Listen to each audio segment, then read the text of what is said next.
Niner. What's happening, everybody? It's Anthony. It's time for The Truth Will Set You Free. We've got the main four here. This is episode 197. We're getting real close. Season number 3, getting real close to number 200. We now have an actual new, what I believe is a regular on the show. If you agree with it, let us know in the comments. It doesn't matter if you do or don't because she is. She's not going back. She's staying. She's not going back. We tried. We kicked her in the face. We beat her. We punched her. Just kidding. We did not. There was nothing physical. That was a horse that did that, which we've learned not only are horses expensive, they're also dangerous. Like this video. Share the video, guys. I'm actually, because I put a post up. I put a post up on my personal page. As you guys seen, I've posted a little bit more political stuff in the last few weeks. I posted on my personal page, and we actually, because we had Carl, if you remember Carl Covington, Carl was supposed to come on the show, but just like, no offense, Carl, every other time something came up, and he said it was work, and you know what? Work always trumps everything. He is not lying though, bro. He's filming. He's like filming movies, so he is literally busy, and it is on call. So busy. They had a scene. So I give Carl a pass. That's my bro. You know, did we just send Alec Baldwin to shut down the movie? Yeah. Well, I don't know if you saw Alec Baldwin's brother, Billy, the one that nobody knows who he is, went really hard. Yeah, he's been going pretty crazy. Pretty hard against RFK. So we're going to talk a little bit about RFK, but we're going to bring up our guest shortly. We're going to talk RFK, and we're going to talk why Kamala, because we have somebody here. Jay Kennedy is still a maybe. He's going around town with some people in wherever he lives, and he might try to jump on. But we've got a decent amount of people watching already. We're almost at 75. And we haven't even got the Twitter bump yet or the X bump, so keep sharing it. Last thing before we bring Jay, is there any pressing news we want to talk about that's not really part of the discussion? Casey, that was my... Oh, $240 million accidentally being given to the Taliban? There's that. Our government is fantastic. What are we expecting to happen tomorrow? It sounds like Jack Smith is about to do something. Emily, what kind of news do you have? I mean, this is a little bit close to my heart, but Pavel Durov being arrested in France, it's horrible, and it seems like the only countries coming to his defense are the UAE and Russia. So... We have to talk about that. You have that on the list to talk about? It is. And I don't know if Jay knows about it. If not, that'll be the last thing. If Jay doesn't want to talk about it, great. When we have the opportunity to have a conversation, which 197 episodes in, this is one of a handful where we get to do the initial idea of the show, which is to have a conversation about topics. And Jay, I see in the back, and we're about to bring you, if there's somebody that is, if it's your wife or if it's a friend that wants to be a part of this conversation, you can send them that link, and they are more than welcome to join at any given point whatsoever. That'd be awesome. Yeah, I would love that. I should have said that before you came up. And honestly, I was thinking about not having Emily this week because I didn't want it to be feel like we're teaming up. So the one thing I will stress right now before Cash says hello to everybody is I want respect in the comments. Please respect in the comments. We know that this is more of a one-sided audience. We want it to be fair. We want if you disagree with facts and points. And my mom asked me a very important question this week. She's like, how many people do you really think that you've switched over their mind to voting? And I think Cash has had an effect on a lot of people that might have switched over. I think for me, it's more of, I'm trying to equip people with information so they can have intellectual, intelligent, logic-based conversations, and that's the best that I can do, and that's what I'm doing, and that's honestly what I would like you guys to do in the comments. When I posted on my personal page to look for somebody, I was not overjoyed at the comments that were ripping the idea of there being an intelligent Kamala voter and all these different things, because that's unfair. That is. Here's the deal. I don't necessarily disagree that I just don't understand the intelligence behind it, but we're about to find out. But what I do disagree with is if I'm looking for something to have a conversation with somebody, how is that going to attract anybody to be a part of the conversation? So let's think through things. And again, there are some logical points that I'm curious of hearing about, because there is some things Kamala has done and there are some things Trump has done wrong. And that's what we're going to have the conversation about. Facts. Cash, go ahead and talk real quick, and I'm going to go ahead and do the impossible and share this to my personal page. What's up, beautiful people? I'm glad that you're here with us again today. So check it out. This is what I got to ask you guys first. Number one, if you could, wherever you're watching this from, can you please do me the favor of liking this video and sharing this video out? because I didn't tell you guys this yet, but I got screenshots. People were trying to share out the live that I did earlier talking about God, and they were not allowed to share it. It was saying that it was a problem, or you're not allowed to share this content or something like that. It was crazy. And there's people that don't normally share it. So I'm wondering if they're squashing me on the people that don't know. So if you all could test that theory for me and share this thing out right now, I would greatly appreciate it. Secondly, as we bring our guest on, you guys, I'm asking you, please, we attack the issues, not each other. All right. This brother that's about to come up, he is our brother. He is an American, and he loves this country just as much as everybody else does. Right. And in his mind, the person that he's voting for can do the job best. It's our job to have the conversation and hopefully get some information while giving some information and hopefully, educating each other, and maybe he'll see the light. But if not, he still should be treated like a brother, because first off, he was brave enough to come up here and have the conversations with us. So please, everybody, show a little respect in the comment section. Attack the issues, not the man. All right. That's it. Love you guys. With that said, you're muted. I read your lips, bro.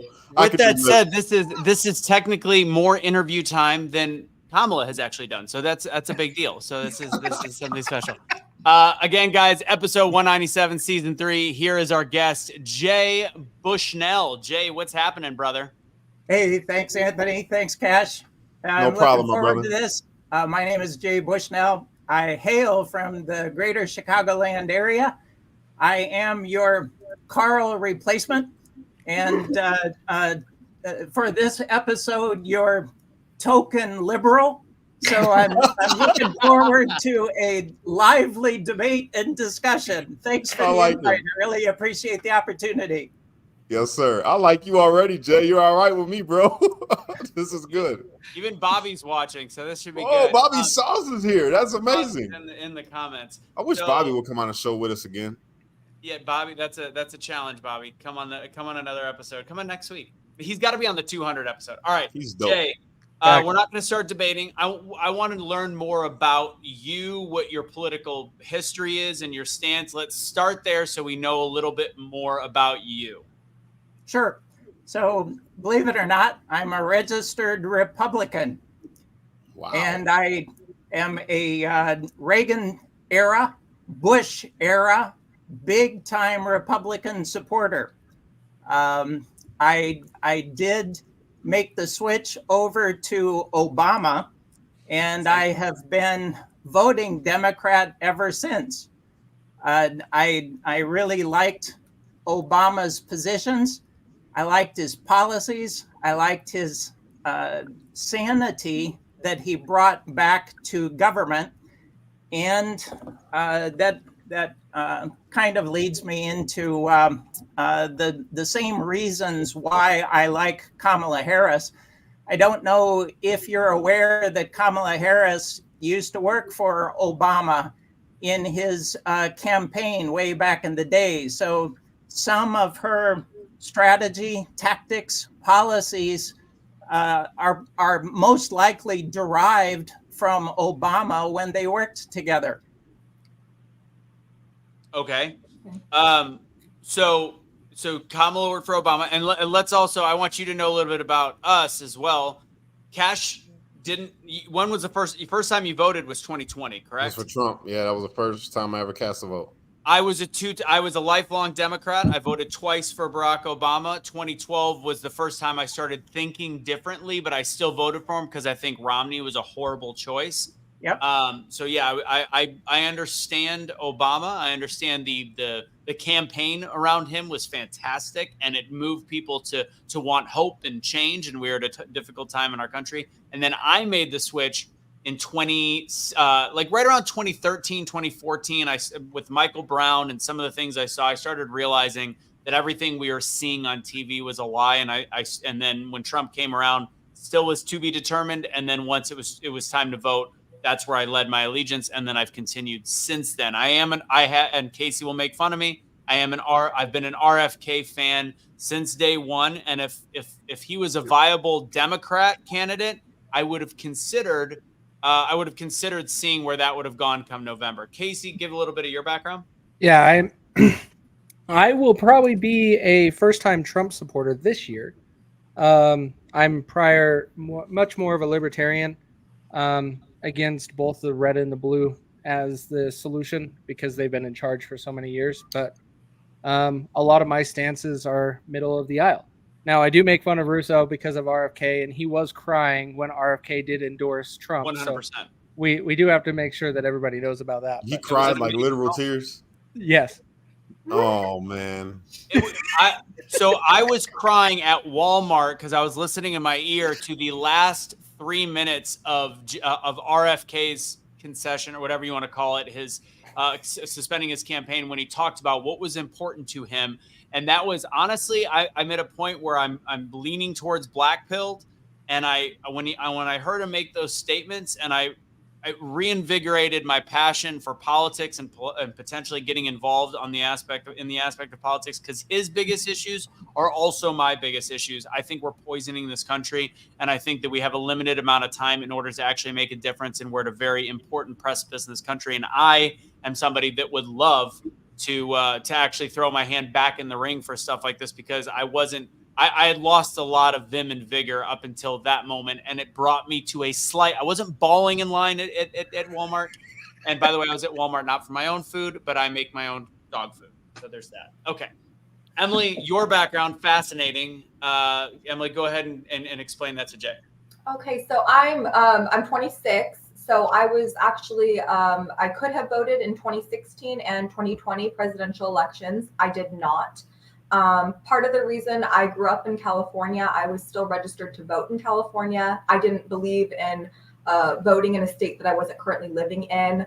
I tried to get a Texas driver's license, but the DMV, I went several times, didn't have the paperwork. So it wasn't a priority for me. But that being said, myself and a lot of other of my friends have had to leave California because of policies there, bad democratic policies. So that definitely influenced my political beliefs going forward. I voted in the midterm elections in 2022. And I've spent like the last 2 years traveling to 34 countries. That's really invigorated my passion for politics and wanting to do anything I can to make a difference. So I will be voting for the first time in a presidential election this year for Donald Trump. I was also a big RFK supporter. I donated to his campaign. For personal reasons, I had a pretty severe neck injury that was going to require a spinal fusion. I declined the surgery, and I was able to pretty much heal myself and get back to full activity through changing my diet, exercise. So a lot of what RFK says, I mean, I think his speech, I'm paraphrasing here, but we must love our children more than we hate each other. It's something along those lines. That was my moment. That was my moment. I was tearing up because it was very emotional. It was a beautiful speech, in my opinion, maybe one of the top 5 speeches in American history. So I agree. Yeah. So that's us in a nutshell, Jay. So with that, I do want let's start with the basic question. So you're funny. So you were previously a Republican when we were actually mostly on the Democrat side, maybe not Emily, but she was younger. So after Obama, so you were a Hillary voter, I assume, correct? Yes, I begrudgingly voted for Hillary. So that was the lesser of two evils type situation. Understandable. That is exactly right. Okay. And honestly, when I went to go to the voting booth, I remember I went with my mom, and it was when she lived in Dallas, I lived in Dallas, and we were both, when she was a lifelong Democrat, she was more, and she even helped drive people to the booth for Obama's second term. We both agreed. We said either Trump is going to turn this country back around or he's going to tear it apart. And honestly, I think he did both in his first term, because I don't think the media really let him have a true presidency. And then there's Joe Biden that came out. So before we get to Kamala Harris, explain what you think of the Joe Biden presidency, essentially. Yeah. So first off, I've got to say that independent auditors who evaluate presidents have rated Biden very high and have rated Trump very low. which I just find interesting. So if you Google or look up independent presidential scholars, you will see that they have ranked the presidents thus far and rate Biden-Harris pretty high.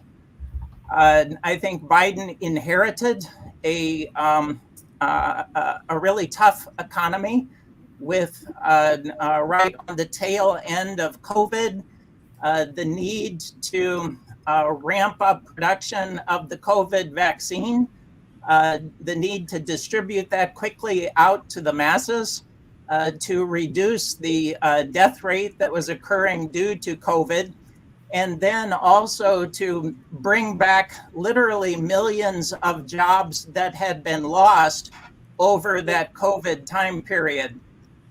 I think that Biden and Harris did a great job with that. I'd have to argue that during their administration, they implemented the infrastructure bill.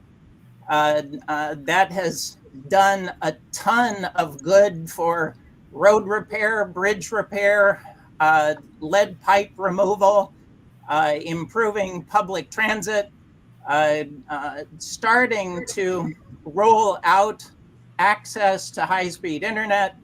All of those are huge pluses. They then went into. Before we get too into the weeds, let's just discuss a couple things. So I'll take the last thing you said, with the infrastructure bill and the rollout of high-speed internet. Where do you see that? Well, I'm a salesman, and my Hyundai Sonata has 350,000 miles on it. So I spend a lot of time on the roads, and I see a ton of that work happening all the time. The roads are definitely better wherever I go, and I mostly travel the Midwest, but I just made a trip down to St. Louis and back. 55 was sweet, and they've got bridge repairs going on right now, left and right on that trip. When I head out to Michigan, the only sore spot is Detroit. The rest of the roads in the area are doing really well. Smooth, no potholes.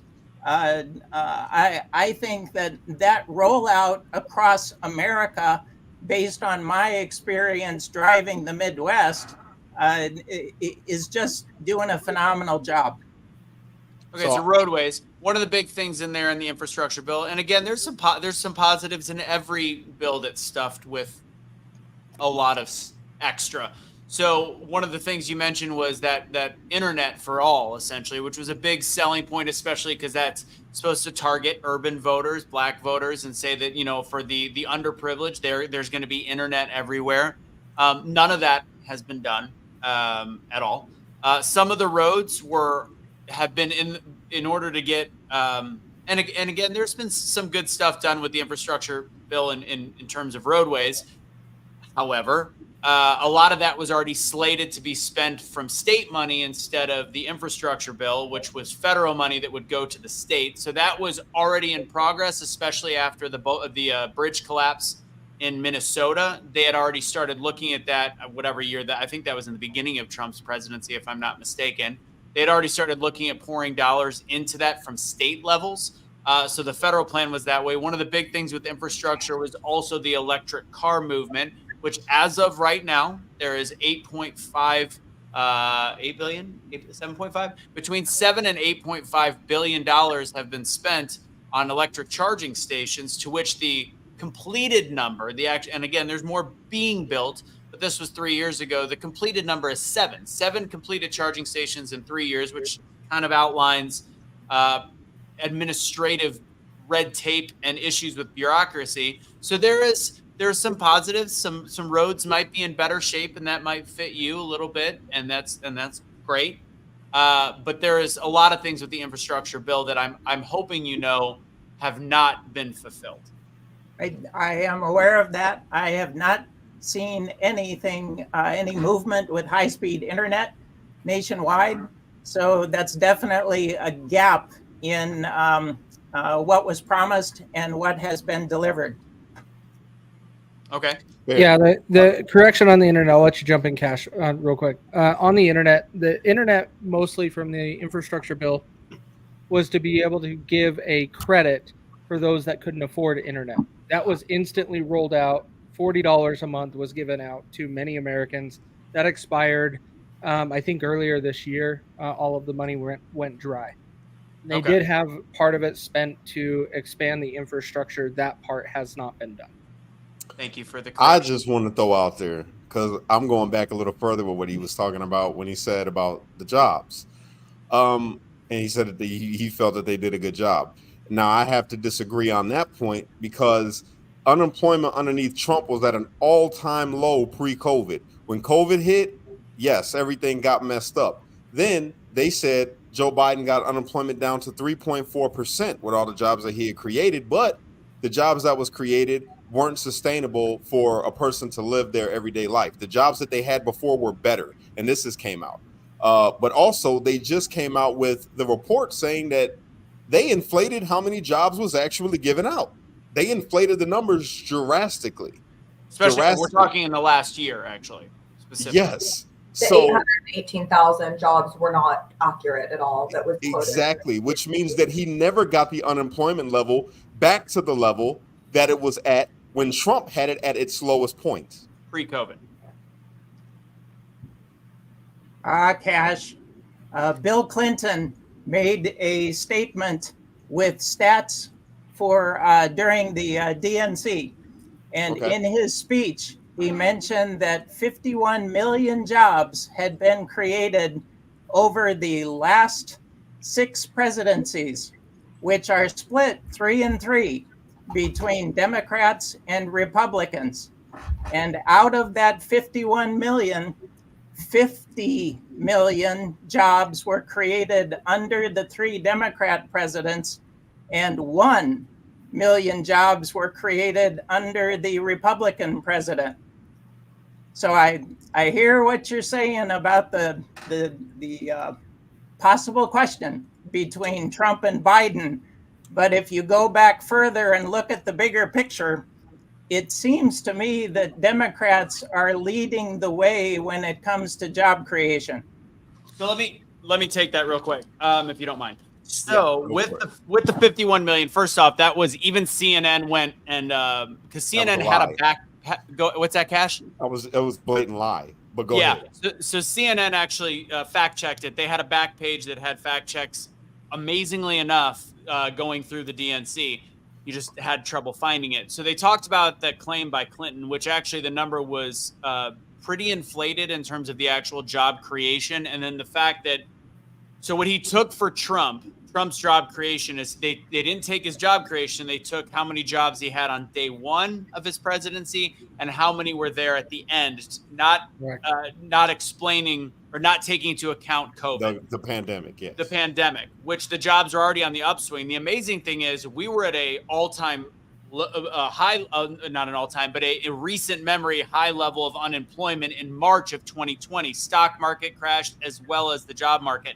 By the end of that year, we were already back base level to where we were a couple of years prior, and jobs were already back on the rise, and we had not fully unlocked the full economy and allowed people to go back to work yet. So whenever the phrase is brought up, and this is why Trump supporters or conservatives get really, really mad at the statement that the job creation under Joe Biden was so fantastic, is because he was literally just bringing back the jobs of pre-COVID that we're just re-releasing into society. And you also mentioned, and I'll let Cash talk about the jobs.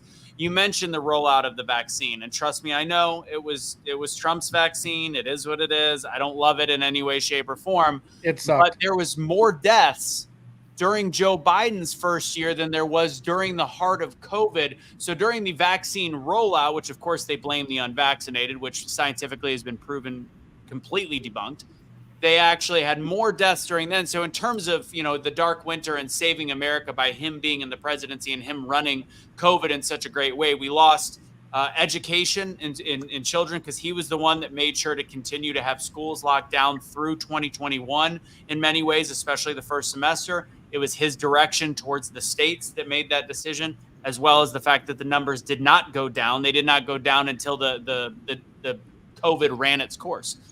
So that's just where we are at. So again, Cash, go ahead, and then Jay, go ahead and respond to some of those statements. So again, I want to reiterate this. The jobs that were created, right, when he had all these jobs that he created were not as good as the jobs that people had pre-COVID. This has been proven. People were living better with the jobs that they had before COVID than the jobs that they had to get because they got removed from their jobs because they wouldn't take a jab or whatever the case was, and had to get a different job. And then on top of that, the majority of the jobs that were created were government jobs.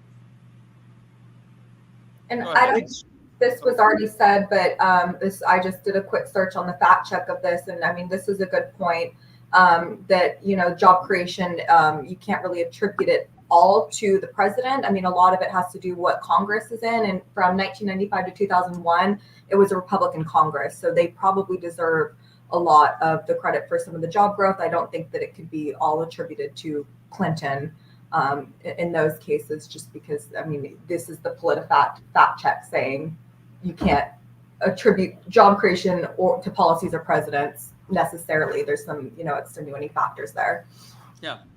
And that's why I'm not a fan. I'm not a huge fan of people on our side talking about gas prices either. I think there's an element of failure in terms of closing the pipelines on day one. But if people, one of the things that I've learned in the last several weeks is that currently we are pumping more oil than we ever have, day after day after day. But that's, again, we're trying to catch up to the deficiencies that we created at the beginning of this presidency. And also gas prices right now are not that bad. Stop comparing gas prices to COVID. I know people are like, well, Anthony, you live in Texas. Move I know, to another state. Gas is great right now where I'm at. I was shocked. What are gas?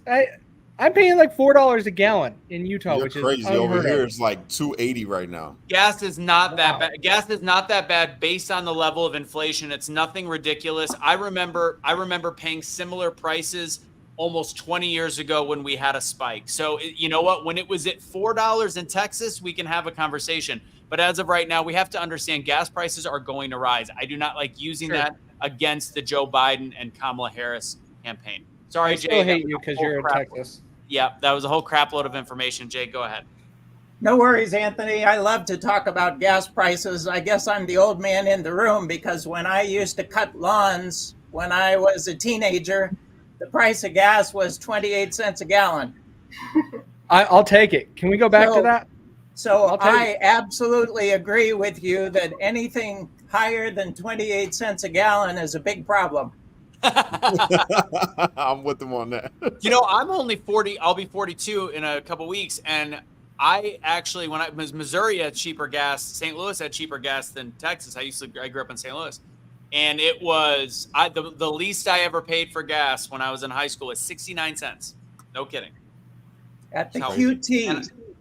And I think it was I think it was a Shell. It was right next to the restaurant I worked at. But that's not that long ago. So again, regardless, I don't think gas prices are worth the big argument when there is other very pressing issues like home prices and different things like that.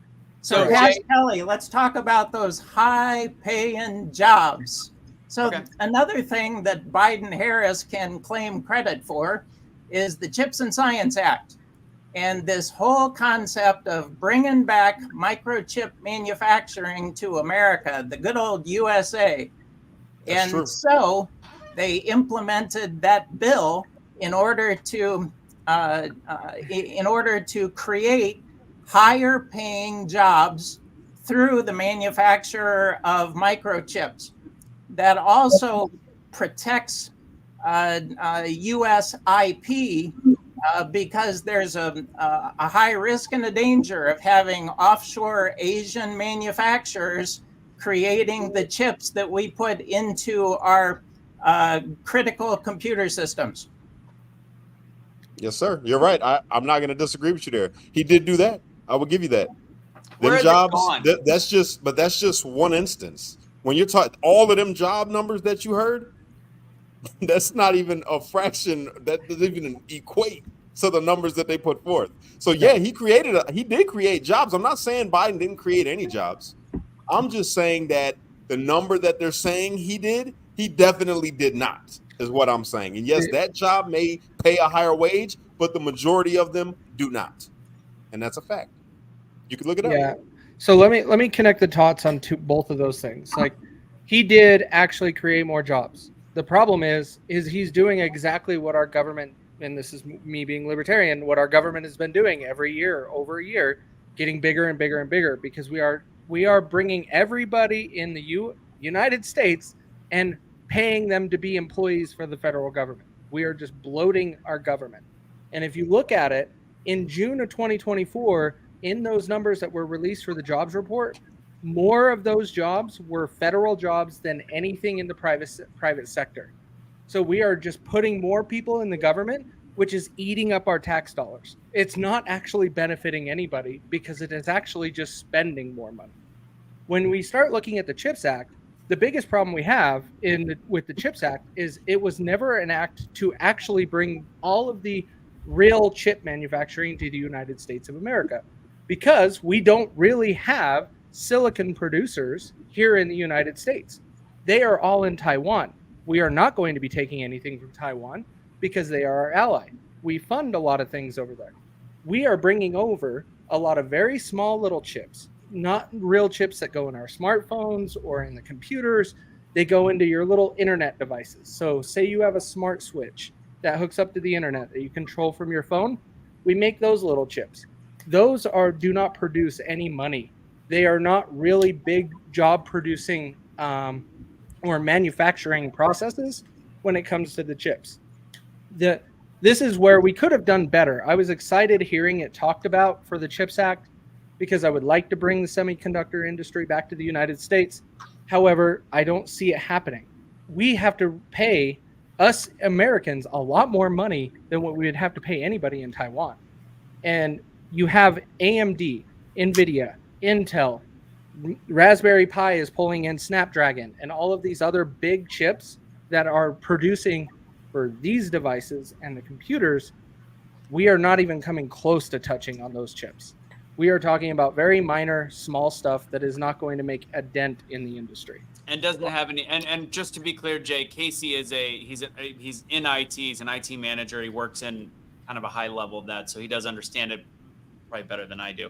Which actually brings me to my next question, Jay. What do you, if you don't mind us asking, what do you do for a living? What sector are you in? I'm in manufacturing. I sell foam into the medical industry. Really? So medical device industry.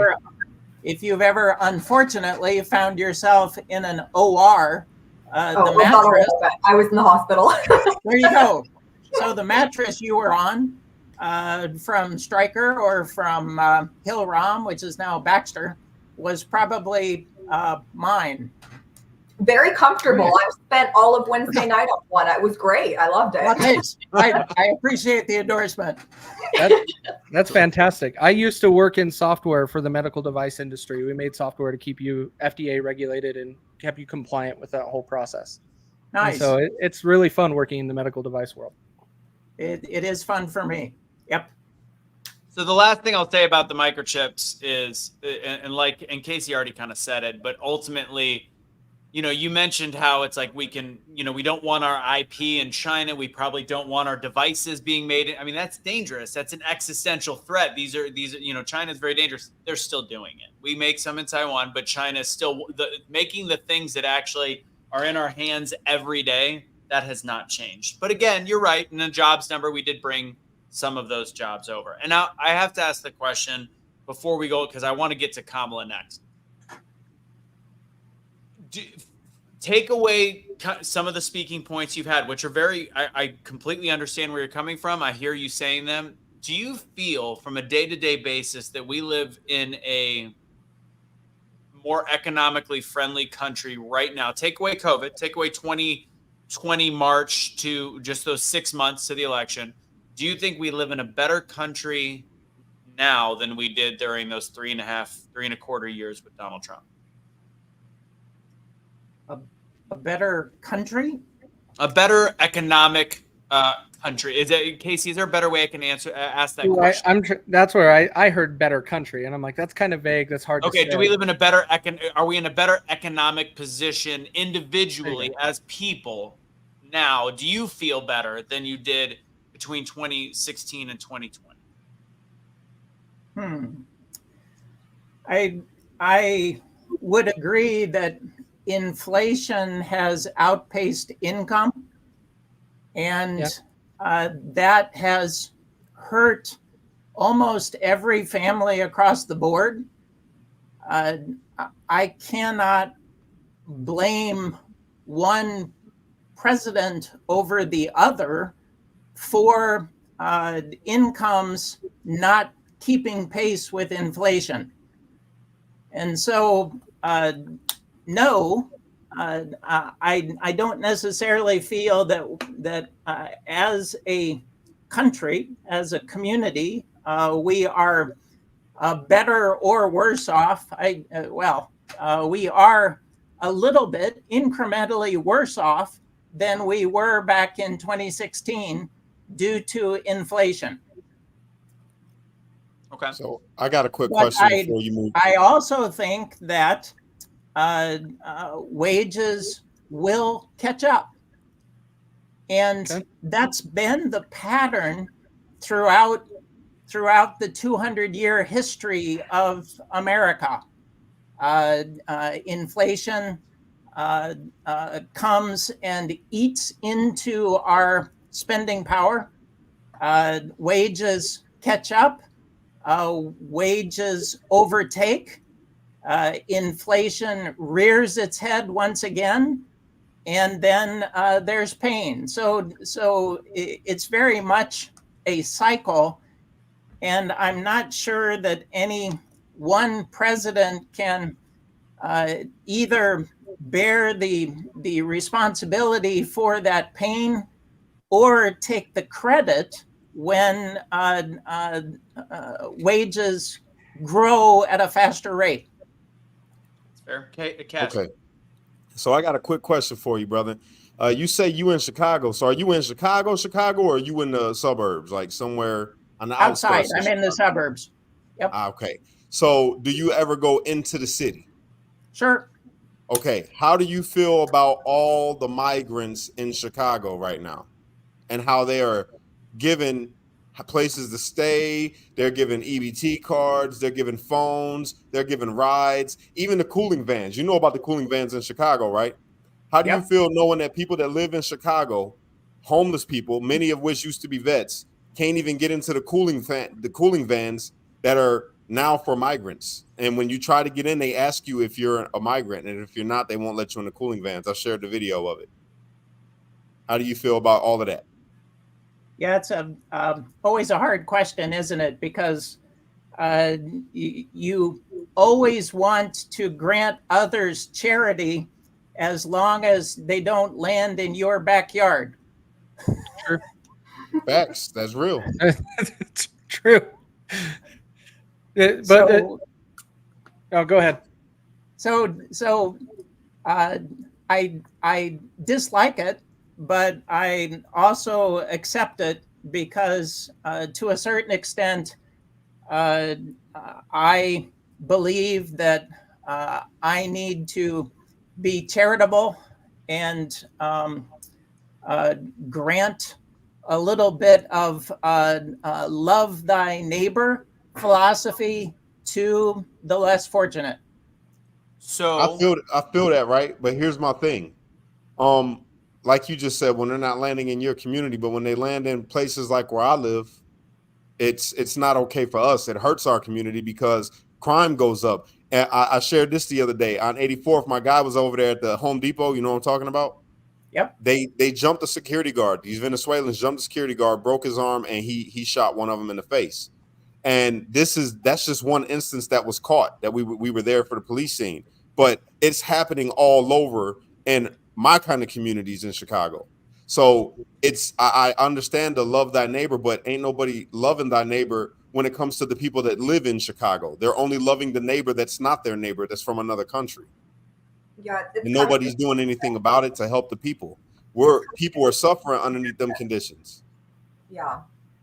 And everybody's just okay with it because it's the right. It's, and I'm not saying this to you, Jay, but it's like a virtue signal from the Democratic Party, the people that are in leadership, saying, "Oh yeah, we're a sanctuary city," but they're not bringing them to their part of the city. They're dropping them off in places like where I grew up, places like I used to be in, and it's hurting the community there. They're selling drugs. They're buying up all the weapons. They're committing crimes. And then all you see on the TV is black crime. And they show a black person doing something all the time. Black people are the problem, but they're not talking about these migrants that they've brought over here that are the ones committing crimes.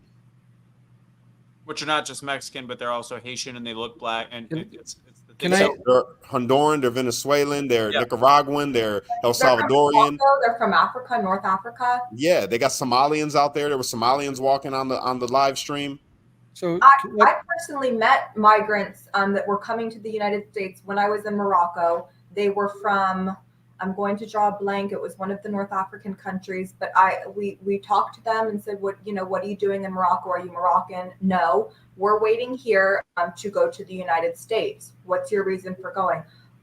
Quote unquote, we're going to claim asylum because our country is not doing well economically. But right there, that's exploiting the asylum, the entire asylum process. They're coming from North Africa and they're completely exploiting our asylum process, and it's coming at the expense of Americans. I mean, I'm all for charity. I'm all for helping a neighbor in need, but we're ignoring our neighbors in need and just with open arms welcoming unvetted people who are coming and committing crimes. I mean, I'm a woman. I travel alone a lot. I have to carry a gun because in Texas, I am worried not about my fellow Americans. I'm worried about migrants that are coming or they're committing crimes. A Venezuelan child punching people in the subway in New York and stealing their phones. A Venezuelan gang just took over an apartment complex in Colorado. It's all over the country. But not on mainstream media. Let's be pretty clear. Like it's covered on local media and not mainstream. So Jay, we'll go ahead and answer some of that stuff, and then let's really get into, because we only have 20 or so minutes left. Let's get into Harris and Walz. And we're kind of on we're on the segue because we're talking about the issues at the border, and she was in charge of the border. So go ahead and answer some of those points, or how you feel about some of the things Cash and Emily just said. Yeah, boy. Much of my belief agrees that immigration should be checked and controlled. There should be checks and balances at the border. All immigration should be legal and vetted. All immigrants coming into the country should be screened in advance. I do not believe in an open border, and I don't exactly know or understand the Harris-Walz policy when it comes to immigration. So I'm sorry that I can't speak specifically to their position because I don't know what it is, but I can share my own belief that yes, it's important for a wealthier country to have empathy to those who are fleeing persecution in other countries. But at the same time, we need to have checks and balances at the border. We need to have proper screening. We also can reach a saturation point. Cash mentioned that his neighborhood, his area is feeling the pain of immigration because they have reached the point where there may be too many immigrants relative to the resources available to give them proper care. And that ends up hurting those who live there.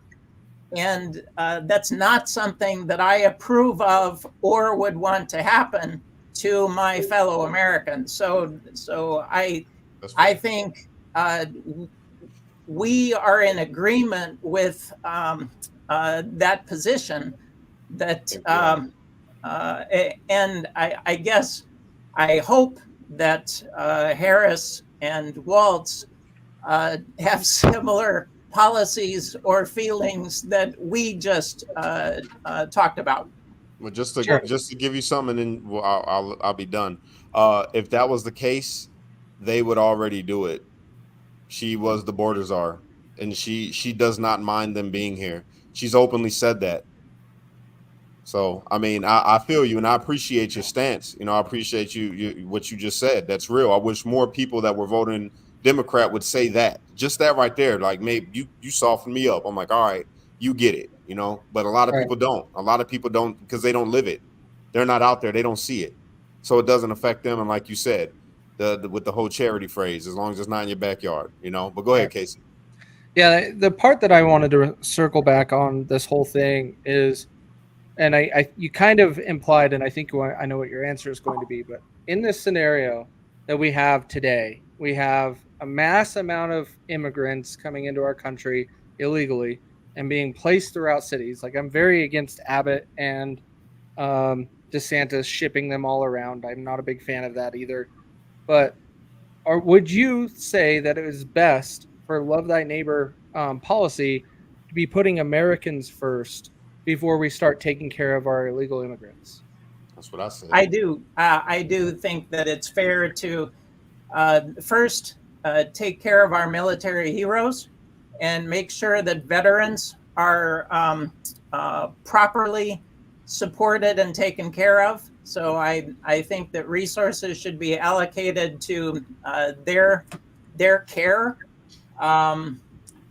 And second, citizens should not be experiencing hardship or pain as a result of too large an influx in immigration.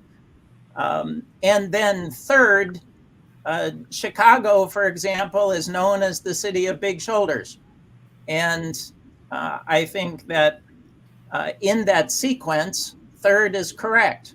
Once you take care of veterans and once your citizens, existing American residents, are properly resourced, then it's certainly open to share additional wealth or luck or prosperity with those less fortunate. No, I agree. But we're very far away from that at this point. Yeah. I mean, we have such a housing crisis on the lower, the poverty level Americans, let alone the veterans and our own people, especially those that have served our country. So your policy, what you just said is straight. That is Trump speaking right there. What you just said. That's literally that is Trump's actual platform and policy. And the thing that you said was you don't know Harris's, and either do we, because she hasn't said it. So all that we can assume is what she has done as and I won't say the border czar because that's a trigger word, even though she's the border czar, but she was in charge of the border. She was tasked with the border and did nothing. I also believe that immigration is broken. I think the way that we have our system set up is broken. There needs to be an easier path to citizenship for those that need it, but unfortunately we don't have the ability. We haven't spent the correct money on those immigration bills. And honestly, what Biden and Harris worked on was a Republican bill from a year before that had been squashed by the Democrats, and then added some extra money towards Ukraine and added some more regulations on what happens at the border that would have made it a poor bill. So even though they say it was the Republicans that squashed it and Trump that squashed it, the actual science behind the bill was set up by Republicans a year prior. That actually was a pretty decent bill for border security, and that was squashed by the Democrats. But again, the media will never cover that because as of right now, the media is over 90% favorable, mainstream and legacy, over 90% favorable to Kamala and Walz, and 86, I think is the number, percent negative towards Donald Trump. So it's not a fair fight from a messaging standpoint, which is a lot what RFK has been talking about since he decided to join Trump, as he said that this is across the board. And I'll say one thing because I wanted to make sure I mentioned this during this show because it's timely. So RFK had his big point about the government censorship, the Democrat establishment being in charge of the media, why he decided to start campaigning for Trump, why it's important to him, and then obviously the health piece for America's children and all of the issues, and the fact that the food lobbies, the FDA, the pharma lobbies essentially own all of our messaging in this country, and they own the airwaves. And Marianne Williamson, interestingly enough, outlined something at the end of her speech that she had on Twitter, X. And I found it interesting because I actually really like Marianne Williamson, even though she's a pretty far left Democrat. She went through this whole thing about how RFK was right about all the issues with the Democrat Party and Kamala. And then at the end, and essentially what you're outlining, when you say there's no freedom of speech, when there's no First Amendment anymore, when then none of these things, you're outlining not a threat to democracy. You're outlining an actual destructive entity going against the Constitution and democracy, constitutional republic, but against the beliefs of democracy. It's not a threat. It's an active destruction being done by the Democrat Party right now, which is what was highlighted, including by Marianne Williamson. Then at the end, she goes, "But I'm terrified because I don't agree with him because I believe as though Trump is a threat to democracy." I would choose somebody that somebody would consider a threat, which I disagree with. I would choose a threat over somebody actually destroying democracy as we see it. Kamala Harris was nominated without ever being nominated. That completely circumvents democracy. So now the question for you, Jay, is why Kamala Harris? Well, I think that the reigning Democrats selected Kamala Harris in part not only because of her experience and the fact that she's VP, but the Biden-Harris war chest is owned by both parties, and those funds can easily be moved to a Harris-Walz ticket because Harris was part of the original fundraising. Right. $90 million would only be unlocked if it was with Harris. So I think one of the reasons was financial. But I certainly think that another reason is her experience, her track record, her knowledge of having met most foreign dignitaries through the course of her 4 years as VP. I'd like to ask one question, just that I've asked some Democrats I've had conversations with. I haven't been able to get a good answer. I hope maybe you could help me out with this question. I would just like to know what has changed for you personally in the last 3.5 years, with Kamala as VP, that you believe now makes her qualified to be president, considering she got statistically less than 1% of the vote in the Democratic primaries when she ran for president in 2019. What are some specific successes that she's had over the last 3.5 years that, as a Democrat voter, have changed your mind and make you believe that she's now qualified to be president? Well, she was part of all of the bills that we just discussed: the infrastructure bill, the CHIPS and Science Act, the strengthening of the Affordable Care Act. So she was on the team that I think achieved a pretty historic productivity record over those 3.5 years. But on the flip, for me, there are also a lot of Trump warning flags that seem to be ignored on the GOP side that I find fascinating. So I can't help but mention the 34 felony counts where Trump was indicted by a federal grand jury.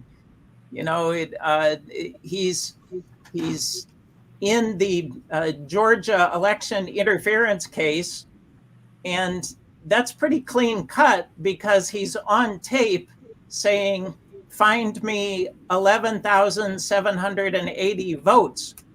That's let me correct. I don't want you to dig a hole too far, Jay. So the case in Georgia, he's digging bad, man. the case in Georgia is done.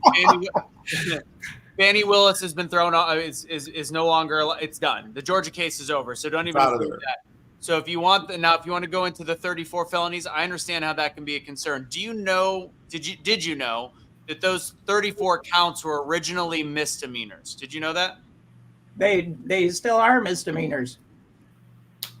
No, yeah. Well, trumped them. No pun intended. They trumped them up to felony. Yeah.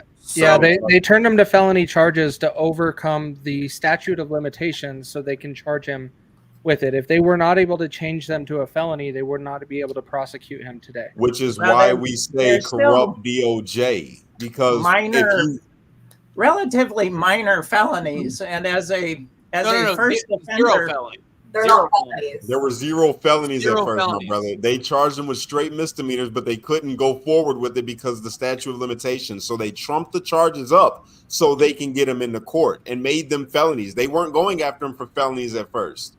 This is why we're all screaming corrupt DOJ, political persecution. But it's not the DOJ because he was indicted by a jury. No, he was convicted by a jury. Correct. He was indicted. So the way that that system worked is he was indicted based on 34 counts that were originally past the point of expiration. They had ran their course, but they wanted to make sure and I say they, and by they found a judge. I don't have the name pulled up directly, and I don't have it on the top of my head. The judge. What's that? Was it Mershon? Before Mershon. No, it was Bragg. I'm sorry, it was the DA. Alvin Bragg. Alvin Bragg, who essentially, you can actually see him on tape. Speaking of on tape, when you're talking about finding the 11,000 votes, he was on tape saying, "I will get Trump. That's my mission. Elect me, and I will make sure to get Trump." There is video clips of this.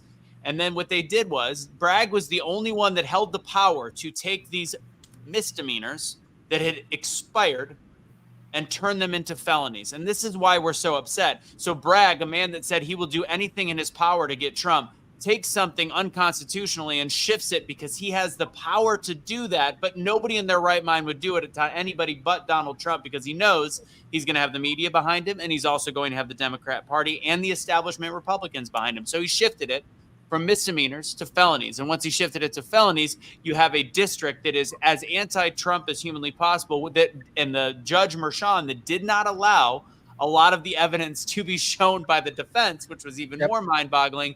And then at the end, when they actually did the actual conviction of the jury, which was in a 5% Trump voting district, when they had that, they of course were able to convict of what was originally misdemeanors that had passed the what's it called, the past statute of limitations. So when you use the word 34 felonies, we get triggered because we know that's blatant BS.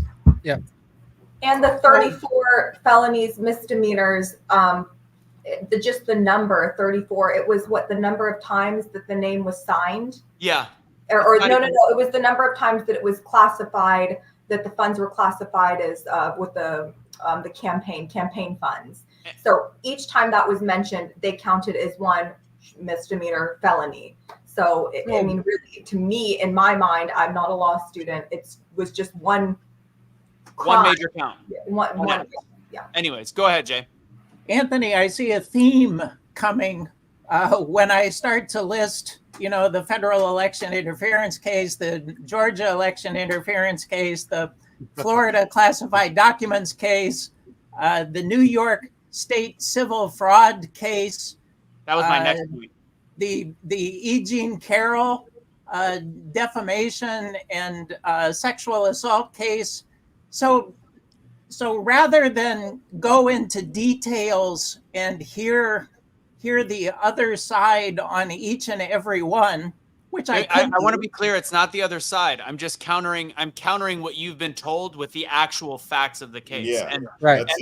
And I just want, because I know that you probably have not seen the information that people that do more in-depth research do, because on its face, I can understand why somebody's a Kamala voter and a and a Trump hater because Me too. the level of information that's been provided to you, no offense, is bullshit. Like it's Right. horrible information. And I'm not providing right-wing garbage. I'm actually providing legal statements and the actual laws and the fact, like there's nothing right-leaning by me saying it used to be a misdemeanor. There's nothing right-leaning by me saying Mar-a-Lago is not worth $18 million like it was listed. Like there's so many flaws in all of the cases that I don't mind going back and forth, because I think it's the ability for you to realize that although I'm stopping you point for point, I want to make sure to address what you're saying, because what you're saying has been what you've been fed by a completely corrupt and bogarted media. Right. So at a higher level, don't you somehow look at all of these and think where there's smoke, there's fire? So I agree with No. you. Yeah. Yes, I would in a logical scenario. But the part that we're not looking at here is how the media and how social media has manipulated information to mislead people. For example, one of the jurors that was on the jury for the 34 felonies, he did go out and tell his cousin and post it on social media that Trump will be convicted in the middle of the trial. This is before anything was done. And so he did not, and we knew this by Alvin Bragg's district, that Donald Trump was not favored in that area of the country. You can look at it in the 2020 election. He got very small single-digit votes in that area. So they intentionally put it in that district to where he would not get a favorable jury. He was not getting a fair trial at all. And this is coming from, I was not voting for Donald Trump in 2024 until someone shot him in the face. Emily, And go so ahead, and then I'll answer my point. That is where we got to look at the whole picture of what's being thrown at him to make sure that we're doing that. The media is not feeding us the right information. Sorry, Ella. Who owns Jeffrey Epstein's plane right now? Not Donald Trump. I can tell you it's owned by a private industry that rents out the plane. And yes, Donald Trump did have that land in Montana when he was there. Did he take that plane? Absolutely not. He took a This car. this is a whole nother thing of what we're saying, Jay. See, right now we're giving you facts. This is not no right-leaning propaganda. We are literally giving you facts that you can, if you took the time, you can go and find out, right? But instantly when we're hitting you with the facts, instead of you just receiving it and be like, oh, okay, I'm going to check that out, you want to go and hit it with the Jeffrey Epstein and just anything to smear Trump because you just don't like Trump, because you've been wired to not like Trump. And Trump was denied I'm trying to, I'm just trying to stack because I have this feeling that, again, where there's smoke, there's fire. Sure. Why are there so many actions against this individual? And I guess I do not believe in conspiracy theories that say there's a deep state that has organized a mass campaign against one individual. I guess I have a hard time believing that scenario. Hey, Jay. Then Hey, why Jay. was a man? Hey, Cash. There is a deep state. Go ahead, Emily. I'm sorry, but there is a deep state. It's I proven. mean, Go to ahead. answer that question, if is this a conspiracy? Why was this man in business for 50 years and was never charged with a single crime in any of his business dealings ever? No sexual start charges, nothing until he ran for president in 2016. Why? I mean, he was already in his 70s. Why was he never charged with a crime if this was a problematic individual before he ran for president? And Jay, you asked the same question that I would ask, where there's smoke, there's fire. So you say, how are all of these things all surrounding Donald Trump? How? I asked the same question, and that's even more of a reason why I start to like him. And to exactly counter your point in terms of the plane that you are mentioning, because again, these are little things that are put out there without any information. Remember when Trump's plane didn't work a couple weeks ago? They used a backup plane that is operated by Threshold Aviation Group, a California-based charter company. The Trump campaign had no idea that before Threshold Aviation bought it, the only way people could trace it is because of the tail number. So they traced it through that, and they're thinking for somebody, if anybody else, if it was a Biden, if it was a Harris, nobody would have done anything. But and this is why I start to go, why are they attacking this man? Why are they attacking the RFKs of the world? Why are they attacking this specific group? Because this guy literally took a backup plane owned by an aviation group based on where the plane had an issue that just so happened to have been owned by Jeffrey Epstein years before, and he was literally renting it from a third party. That you're outlining why this is such a ridiculous election cycle. And Bill Clinton was on Jeffrey Epstein's flight logs, and he was a keynote speaker at the DNC. 20 times, 30 times? I can't remember. Over 20. Bill Clinton was Bobby the weirdo. Sauce's comment. Bobby Sauce's comment, though. Where was it? It's up. Go up a little bit. And this is getting off topic, but if we want to discuss E. Jean Carroll, what about Tara Reid? Yeah, I was going to say the same thing. I guarantee you Jay doesn't know who Tara Reid is because it was not properly I covered. don't. What? No. Are you kidding me? Tara Reid accused Biden of rape or sexual assault, was threatened. Her life was threatened, and she had to flee to Russia. She has been very outspoken. She didn't get a court case. She didn't get media attention. This is a woman who has accused Biden of rape or sexual assault. I can't remember exactly what I believe it was rape, and had to flee the country. She's an American. She had to flee the country. She worked for him. She worked for him, and he was being him. He was being Joe. 90s. Yeah, and this is exactly what I mean. You know from what plane Trump flew and who owned it, but you don't know the same or worse allegations that have been made about the person that is the president right now. Right. That's my whole thing. The hate for Trump overwhelms every. Yeah, it's just like the hate for your for your political rival has consumed you more than paying attention to what your actual candidate that you support is actually been doing. The wrong that he's been doing to the country. And that's where the frustration comes in for me. And I'm a uniter. I love everybody, bro. I don't care if you're a Democrat or Republican. I love you. You're my brother, but at the same time, it gets so frustrating when you're just trying to tell someone like me. I get a lot of flack. I'm a black man. I'm from the hood and I'm voting Trump. So, automatically they're like, and I'm a J6er. And automatically they're like, yo, this dude, you selling out. Da, da, da. I'm like, no, it's not about selling out. I looked into politics. I looked into policies that went forth. And I looked at which economy was better, which America was better, not even just economy, which America was better underneath both leadership. So for me, it's a no-brainer. And then to see Kamala Harris and then doing the research on her and the digging on her that I did back in 2020, figuring her out. I already didn't like her back then. I was against her back then, and see her now just put in the place where everybody says that the Republicans and Trump tried to subvert democracy, but here they are going around and they just throw her in as a candidate that nobody wanted. Nobody in the Democratic Party, 1% of the people that were Democrat wanted her to run for president. 1%. And now she's the nominee for the president of the United States. And nobody's questioning it.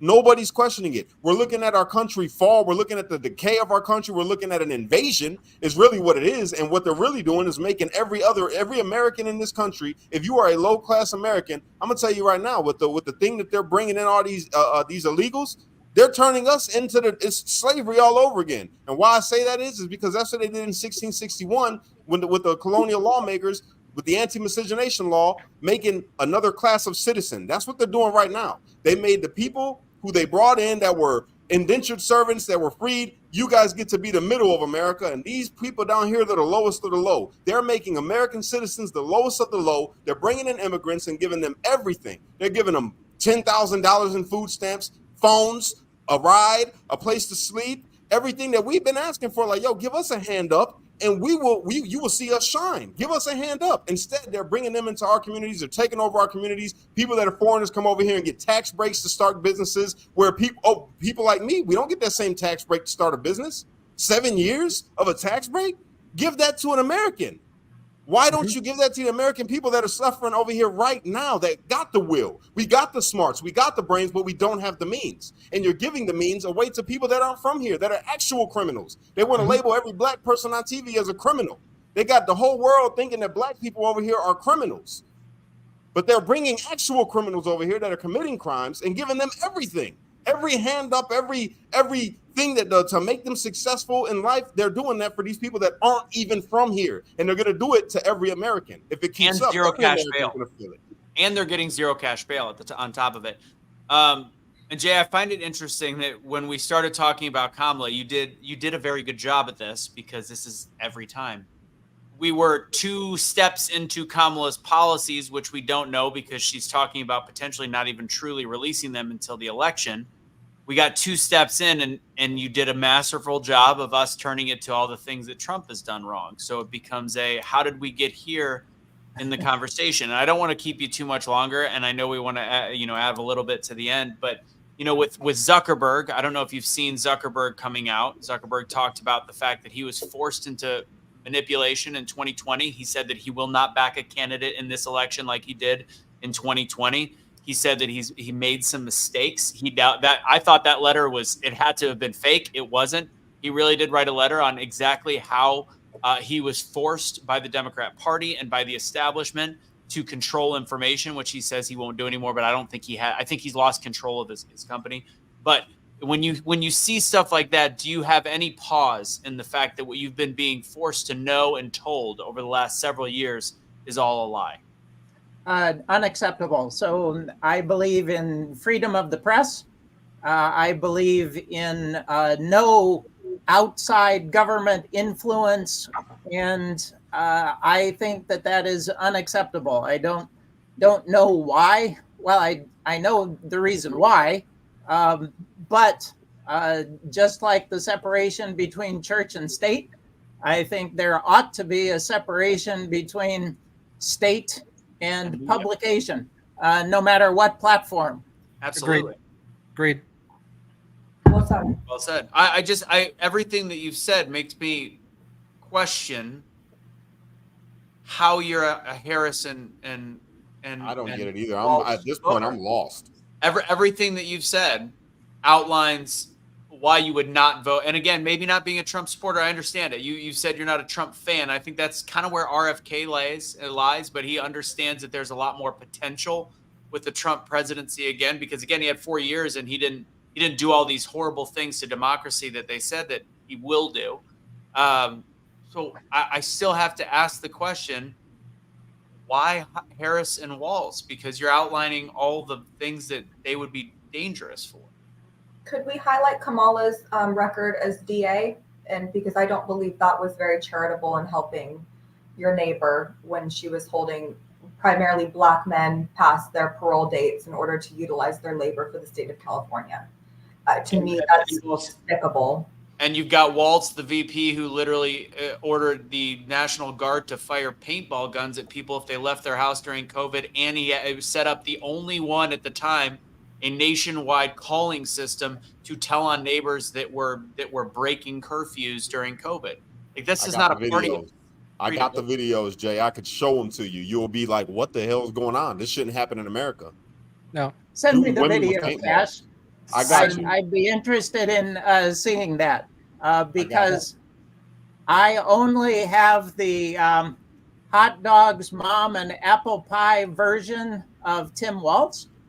And what I mean by that is the Democrat talking points, which are he served 24 years, and then he became a teacher and coach.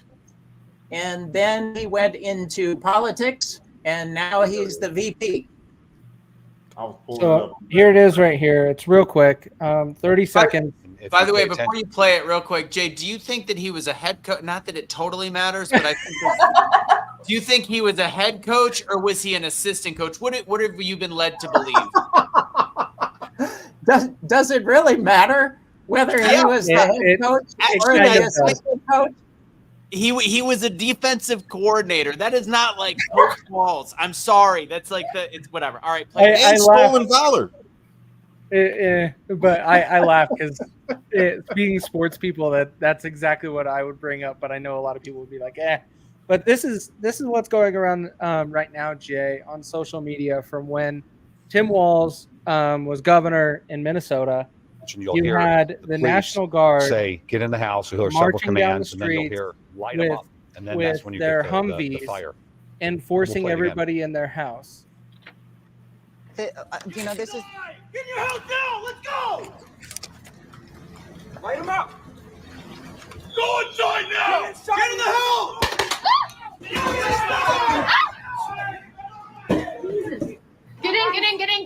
Get in. Not that young woman with a paintball, man.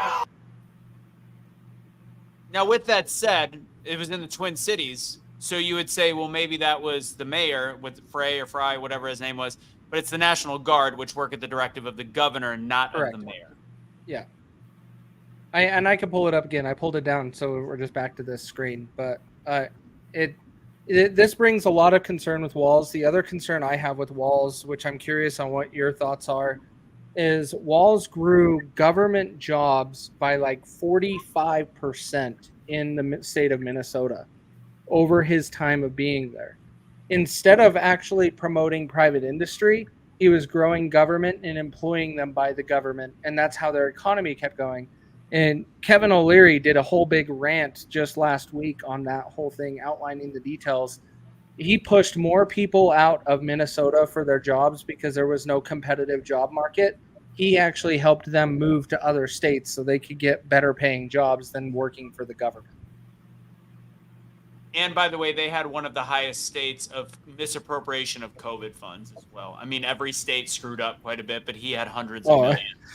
Yeah, I have no room to talk in Utah. His wife made a statement and said, while the city was burning down, Tim Walz's wife came out and said, "Oh, I just love the smell of freedom."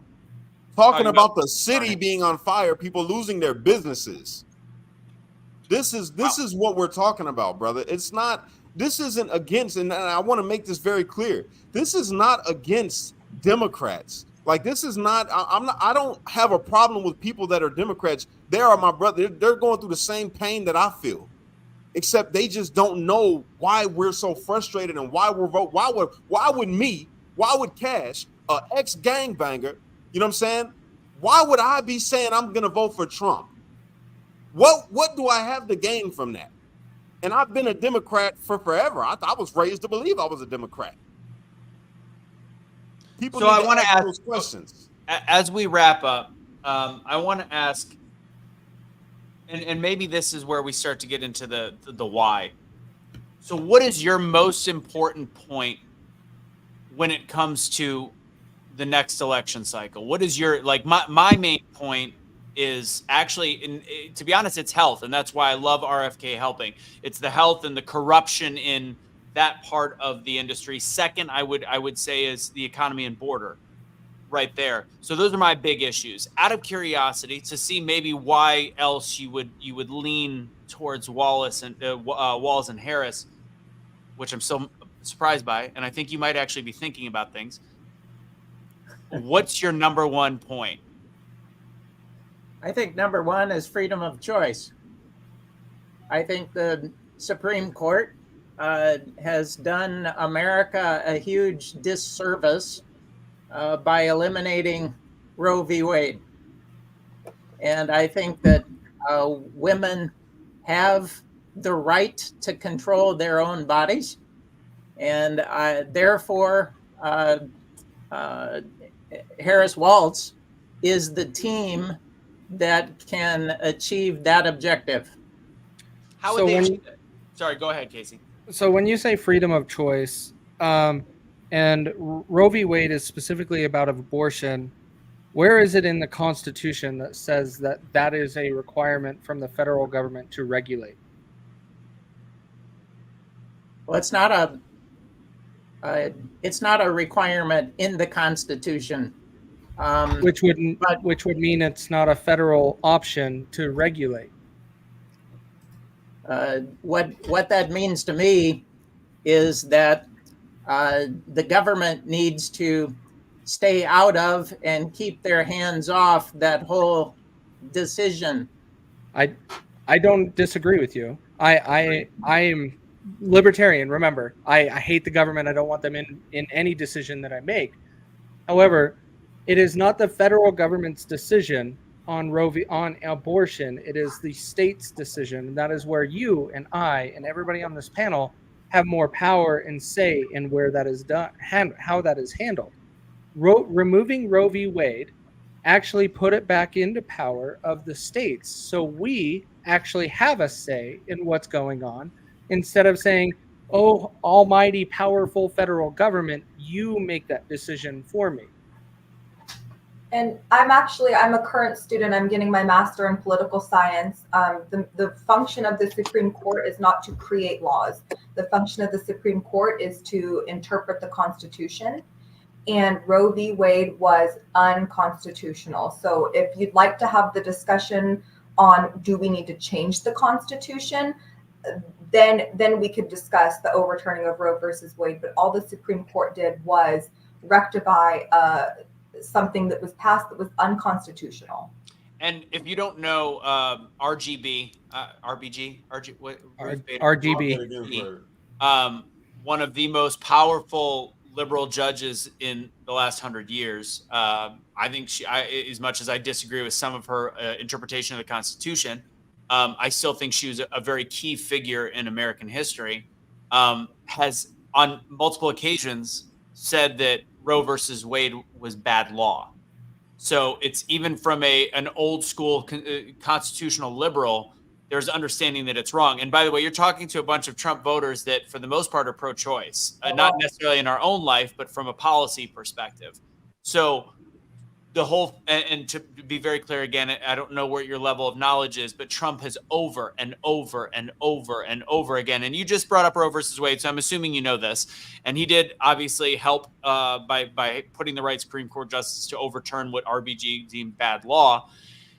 He is vehemently against a nationwide ban on abortion, no matter what they tell you about Project 2025 that has nothing to do with Donald Trump. He is vehemently against it. That was his whole purpose, was to bring it back to the states. And he has even talked about states like Ohio and Kansas that are right-leaning states, right-voting red states that have individually voted to make it legal in their state with, obvious levels. And I think that most decent people, including Democrats, realize that there should probably be a back end put, like where 15 weeks, 20 weeks, whereas people like Kamala and Walz do believe in abortion up until the date of birth, which is, again, that's the extreme. Whereas Trump is actually in the middle of this issue. There are some hardcore right-wing Republicans that are pro-life only in their state, which I think it's a bad idea. I think it should be up to the voters. So I think there's some issues, but from a presidential perspective, I think you might be barking up the wrong tree on the Roe versus Wade issue when it comes to Trump.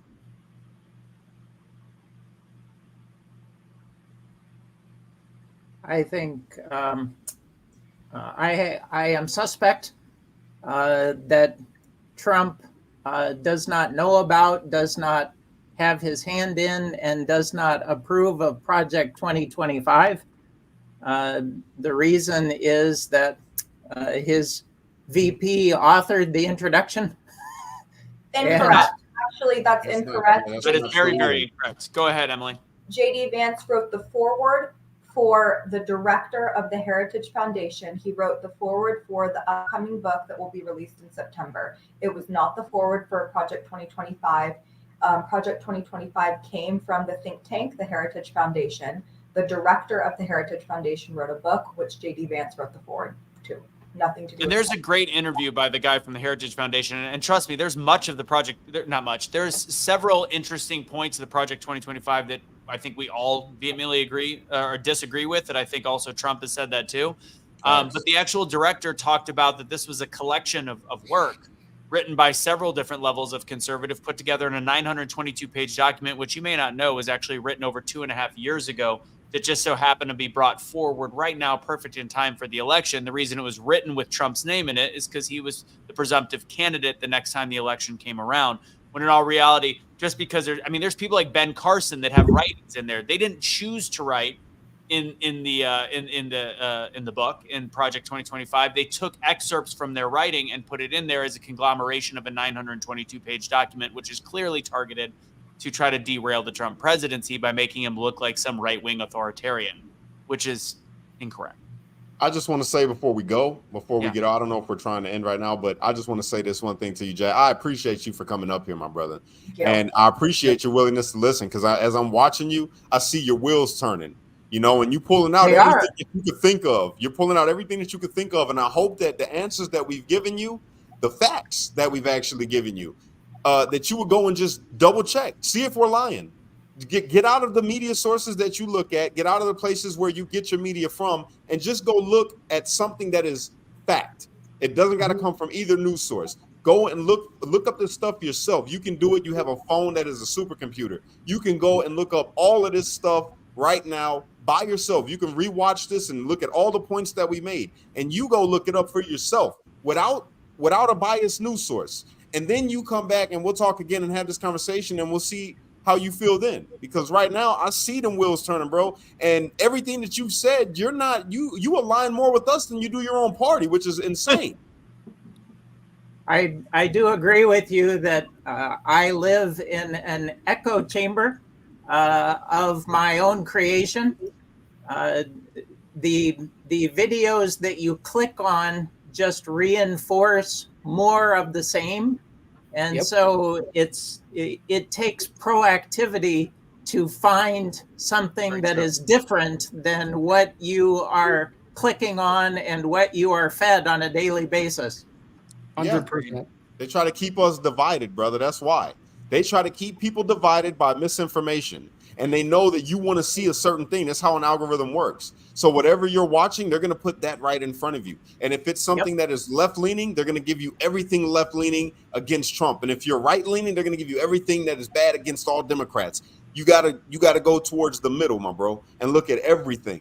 Look at it all. I read leftist books. I look at leftist media, all of that, just so I can try to find the truth in between, because that's where it always is. The right is no better. Trust and believe that. The right-leaning media is the same thing. They spew the same garbage to keep the American people divided. We are not divided. You're my brother. I love you. I've never met you in person, but brother, I love you. And if you ever need me, I'm always right here. I don't give a dang if you say tomorrow it doesn't matter, I'm still voting Kamala, you're still my brother. And if you ever need me, I'm right here. But I would challenge you, man, because I feel like you care about this country. So really, really look into this, bro, to see how you're going to cast your vote. Don't make your mind up and say, I'm going to vote for Kamala because I hate Trump. Forget Trump. Take him out the equation and just look at policy and look at all the lies that get told about a candidate. And then ask yourself, why are they telling me these lies? If this isn't true, why are they telling me this? Why are they trying to sway me this way or sway me that way? Just figure out the truth, bro. Figure out the truth and then cast your vote. That's my advice to you. I absolutely agree. I actually think that both parties are somewhat light on policy communication. So it's difficult to really go out and find where the two candidates stand. But I am definitely working on that.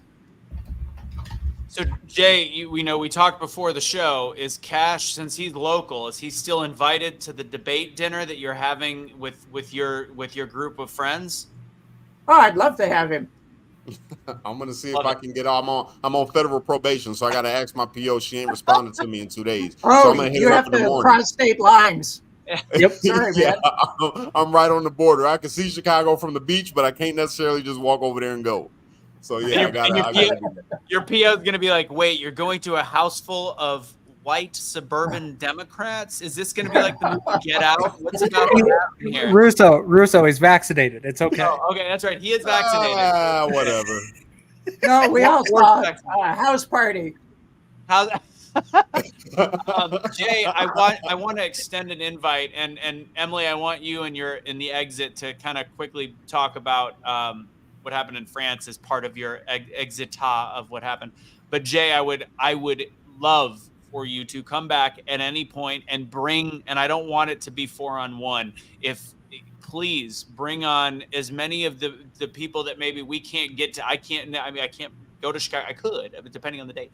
But I mean, bring some of the people that are trying to have this conversation. I don't even want to call it a debate because we didn't really have a debate. We had a conversation where you provided information, I provided information. We went back and forth. We provided information. So if you have people, I would love for you to bring them back. And the door, we do it every Tuesday night. Typically it's at 6 o'clock, but if you have people that need an extra hour, we will accommodate that because the conversation is really what this channel was founded on from the very beginning. It just was very difficult to do. Agreed. I want to say real quick, man, shout out to Rights to Realities. Yo, I appreciate you. Just became I think you're the first or second member to join my YouTube channel. So thank you. I appreciate you. Love it. Jay, invite is there. If you have any final words, please have at it. Hey, I just want to thank you for the invite. It's been a interesting, stimulating, learning adventure for me. It's a lot of fun for me to talk to and learn from the other side, quote unquote. And you're absolutely right. We are not as far apart as social media makes us out to be. And I absolutely agree and love the fact that we can have a fun and challenging and stimulating discourse without diving into any of that nonsense that you see on the social media from a hate perspective. So I really appreciate the time, and it's great to meet you guys. Very, Thanks. very nice to meet you too, man. Straight up, it's been a pleasure. And shout out to Tony Watley for tagging you. I saw him tag somebody. I said, it'll never happen. And it happened. So thank you for coming on. I appreciate it so much. We'll have everybody do their exit. But Jay, literally, we're now friends on Facebook. The invite is always there, please. And we'll definitely talk more. And I think today was a great conversation personally. Agreed. I could not have had a more enjoyable time and just share. It's called actual thought and sharing of thought. So thank you for being here, Jay. I appreciate you. I really like you, Jay. I really do, bro. I think you're an amazing person, brother. Ash, you're awesome. I like you too. Thanks, man. Love it. All right, let's do our exits. Thanks to Jay. Casey, I'll start just real quick. I'm supposed to be doing a fantasy football right now, and I haven't got the login. Auto draft. It's okay. That's what I did on Sunday. I don't even know. I said I was gonna do Troy Aikman. I don't even know who plays anymore. We're gonna do Troy Aikman. I'm kidding. That's my point, that I don't follow Yay Sports anymore. What was I gonna say? Let's really quick talk about some of the sponsors, then we'll do the exits of the show. Where are we at? Cash, go ahead. You got Freedom Box? Of course.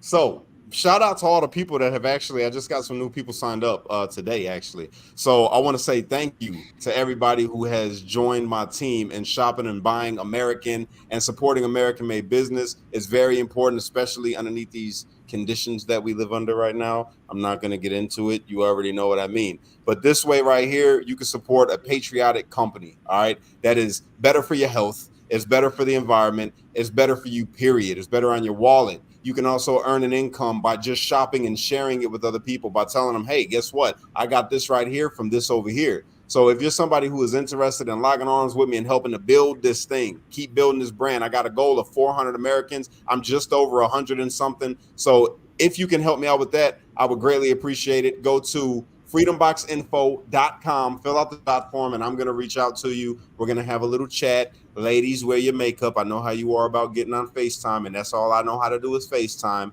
And yeah, we'll talk about it. I get you going. So freedomboxinfo.com. You can make Emily look like she didn't get kicked by a horse. Emily, you still look like a model. You're fine. Thank you. By the way, we had almost, this is one of our better shows. We've had almost 1,700 people watching as of right now, and even on Facebook we had 50, which is impressive. So that's Freedom Box. We of course have the water, which we're about a week away from seeing the actual product for the horse water as well. But we have the one for under the sink, 20% off. Oh, sorry, I'm in the wrong one. That's our gear. AwakeNetWokeStore.com. You could use Truth for 20% off. awakenowwokestore.com. We have a ton of things, and people have not bought a shirt in a while. So go and buy a shirt, buy a hat. It's been a painful amount of time. So go and check that out. This is the one I was talking about with the cleanest water filtration system on the market, and it is owned by a patriot. Shout out Nelson. CenturyH2O.com. Use Russo10 for 10% off. We've got the whole home. We've got the under the sink, which is where I drink all of my water. Cash, how do you like your water? Water's so clear, you can't even see it. Go to the page and you'll actually learn that it's more than just a basic filtration system, and you get that 10% off, and it's under $300 that way, and you don't need to replace the filters for like 18 months. Killer. That's pretty much all the major things we've talked about. I think we're good to go. All right. Casey, what do you got? Yeah, just don't trust the government. If you did trust the government, you would be the reason why Pavel, however you say his last name, is in prison and will be there for 20 years. I don't know if he'll get the full 20. We'll find out. We'll see if the international outcry. If not, then he'll go to another country and they'll give him another 20 over there. The UAE has already canceled their order of, I believe, fighter planes from France, demanding their citizens' release.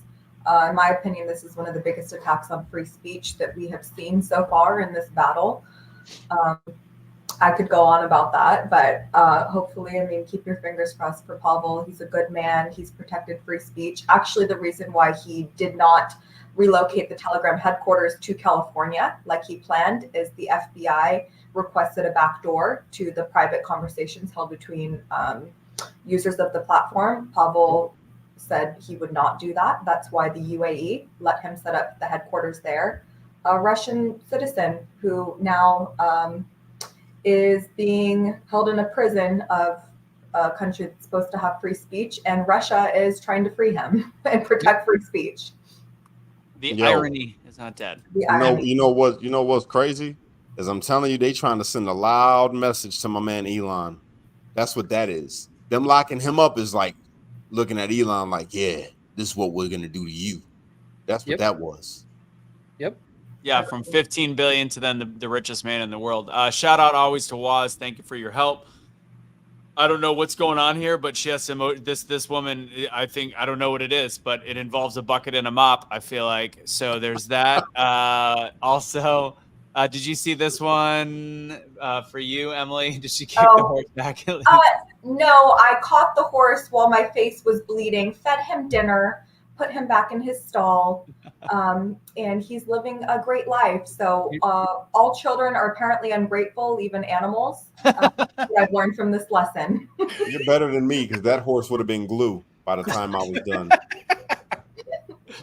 We do have our own channel, so if you want to follow Casey, his biggest following is American versus Government on X. This is my X handle, TWSF_USA, but I also have a YouTube, and that's Truth. We have a YouTube, Truth Will Set You Free USA. That's also on Facebook, all the above. So that's where you find that. I wanted to choke you, Russo. You know how long I left that up there? What? I had to take it down, bro. You noticed that I don't have my handle up there. Yeah, I don't know how to take it back. He put big old swollen pants or whatever he put underneath my name, and I don't know how to change it back. So I'm over here like, oh, I can't. Was that on there today? Bro, no, I took it off like the day before yesterday, and I noticed it again. I'm like, I'm over here doing these lives. I'm trying to have good vibes, and right there is just talking about me having a big John underneath my freaking name. I'm so sorry. No, you're not. Kathleen, we need to have a chat because reverse osmosis is not the way to go with water, but that's a different story. It takes away all the minerals and all the actual good things. All right. So with all of that said, I think that we are just about wrapped up. Is anybody going to notice it? Will anybody notice it? Anybody going to notice it? Nope. Okay. Oh my God, bro. Come on, man. Russo. Change it back to my X handle, bro. Okay, Jesus, I don't know how to change it. How do you not know how to? All right, I'll change it. What is your X handle? At Cash Lee Kelly, the number 1.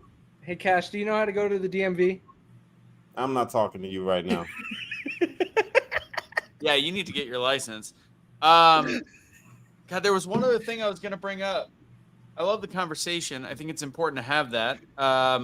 I would recommend people watch the Tucker Carlson and RFK. I'm about 15 minutes through that interview. You learn a lot of the issues going on in the backside of our government. Oh, shout out to Theo Vaughn. In my opinion, one of the best Trump interviews I've seen. They really just tackled the issue of the drug addiction and alcohol addiction in the United States. Theo's a recovering drug addict, and Trump shared a lot of personal stories about his brother that suffered from alcoholism and ended up dying from it. It was a really empathetic, compassionate conversation between two Americans. Excellent if you want to see more of Trump as the man, aside from policies. You know, Theo Vaughn, first off, I think it's awkward for me to bring this up right after he talked about the drug addiction, but it was a fantastic show. If you ever want to have about 5 milligrams, which Cash you can't have because you're on probation, parole, whatever it's called, 5 milligrams of an edible, and then watch a bunch of Theo Vaughn clips, the next day you will wonder if you actually really watch those or not, because some of the shit that comes out of his mouth on interviews is so next level, out of this universe funny and it's so against the rules of political correctness, you will get so confused at all of it. So hysterical guy. If you partake in edibles, which I do at a very, very infrequently, but one time Kelly was playing the Vaughn interviews, and I lost my shit. I'm like, I woke up the next day, I go, Kelly, was that real? Did he really say those things? There's nothing funnier than Theo Vaughn naturally off the cuff, period. Everybody that's watching on X right now, I am trying to follow all of you back. It just stopped me. Now, normally it stops me for like 10 minutes, but it's just stopped me indefinitely. I've grown 500 more followers just within the last 3 hours. On my X account. So I apologize. Don't think that I'm not going to follow you back. I am very strict about following everybody back. I will follow you back as soon as it allows me to. All right. Do we have any final words from anybody else? I would just say I loved our conversation. It goes to my core belief. You attack ideas. You don't attack people. Love it. I hope he comes back. Yeah. You're not right, Russo. Well, you can't have any more you can't call anybody back, so I figured I'd leave a little comment. You're going to get me in trouble with my lady, bro. She going to see this and be like, why is he telling everybody what you packing? And because you've told everybody what you're packing. That was a long time ago. I don't do that no more. I don't even be making the joke no more. That's right. People forget about the size of your penis. Got it. Okay. I love that we've gone off the rails. Guys, have a great rest of the evening. We'll see you next week. We're only a couple episodes away. Bobby Sauce is in for 200. Episode 200, he's there. I saw it. He said it, so we're good to go. Guys, all right. Unite. Don't fight. Be a street light, because only you could be the change you wish to see in the world. And when you get too stressed out, you got to remember to pray, America, because without God, everything falls apart, and that is a fact. Woo! Yeah, brother! Did you just shit your pants? Yes. It's a little bit. You pooped. Yeah. You dropped a little Cosby kid off. Who in the hell is Molly Collie? I don't know. It's a cool name. I don't know, but that's pretty cool. I like her name. Not so much the text, but she's still okay. You're welcome here, Molly Collie. I feel like she's spamming. Oh my goodness. Oh my goodness. Yeah, you're in the wrong spot if you think people here are going to be voting for Mr. Walz. Ms. Walz. King and Queen. Harris Walz. I feel like it's more King Harris and Queen Walz. Oh, she called Kamala.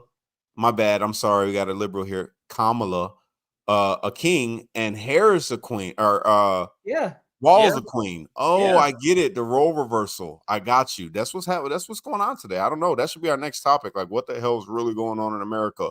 Boys are girls. Girls are boys. I'm confused. It's called inclusion. Mommy, are you here? I'm so confused. Oh, by the way, I'm about to share a video that is the ultimate DEI hire. You guys be on the lookout for that. Oh, is she the vice president right now? What's that? Is she the vice president? No, this is worse. Cash, you know you're a DEI hire, right? Nah, you're the DEI hire. Normally I don't get white guys a platform, but I did for you. You should have said I can't be a hire because you don't get paid. That's very true.